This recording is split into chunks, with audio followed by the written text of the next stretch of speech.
Since joining Bayern Munich, Harry Kane has taken the Bundesliga by storm, scoring and creating goals and competing for some of Europe's most prestigious prizes. But what happens if you bring the Englishman to Germany aged just 15? Let's find out.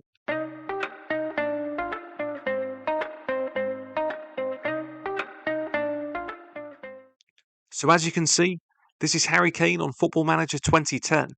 Back then he was lining up for the Tottenham youth sides, but we've transferred him to one of the world's biggest clubs. Attribute-wise, technically he's pretty good.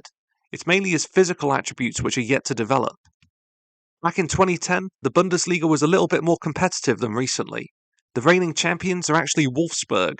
In reality though, the 2009-10 season was won by Bayern Munich. Not quite the same level of domination though, accumulating just 70 points over the whole campaign. It's not too difficult to see why they were the winners. Kane won't be the only youth graduate playing this season. At the age of 19, Thomas Müller is ready to step up for the first team. Elsewhere in the attack is a prime Frank Ribery. With Robben opposite him, they're going to cause a lot of problems for defenders. In defence, there's no shortage of quality either. Germany's 2010 World Cup winning champion captain will be useful as a versatile piece in the back line. We're going to go with the 4-2-3-1. Defensively, we look pretty solid with Di Michaelis and Holger Badstuber in the middle. With Van Bommel and Schweinsteiger ahead of them, the front four have been encouraged to play as offensively as possible. Kane will look to push into the box and hopefully convert some chances.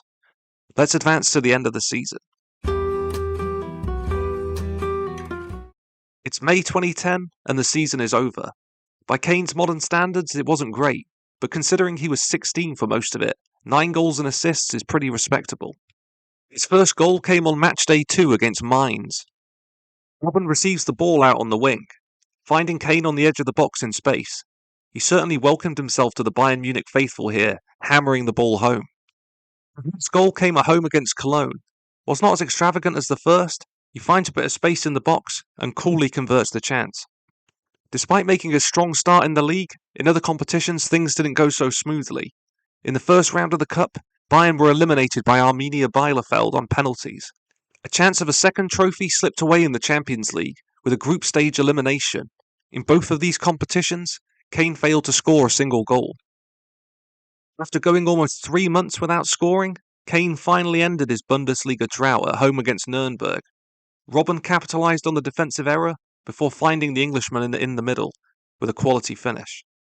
Like in reality, he's been involved creatively as well. Here against Wolfsburg, he finds space on the edge of the box before a ball into Frank Ribery, who does the rest. His final goal of the season came at home against Frankfurt, after a nice through ball by Mark Van Bommel, a composed finish by Kane. These are his full season stats. From a goal-scoring perspective, it wasn't great. He's averaged a goal once every 630 minutes. His season also concluded with a barren spell of no goals in nearly 6 games. But did Bayern manage to once again win the league title? Unfortunately not. Bayern fell down to 3rd place, 8 points behind eventual champions Hertha. Munich not only scored less, but conceded 16 more goals than in reality. With Kane only scoring 4, Müller and Ribery really stepped up with 17 and 15. Maybe if he'd been a little bit more ruthless in front of goal, the league title could have been a possibility. Despite being so young, Kane still had a respectable season here. With him now plying his trade in the Bundesliga and in his prime, you'd like to think he can finally get his hands on some well-deserved silverware. Thank you for watching this video.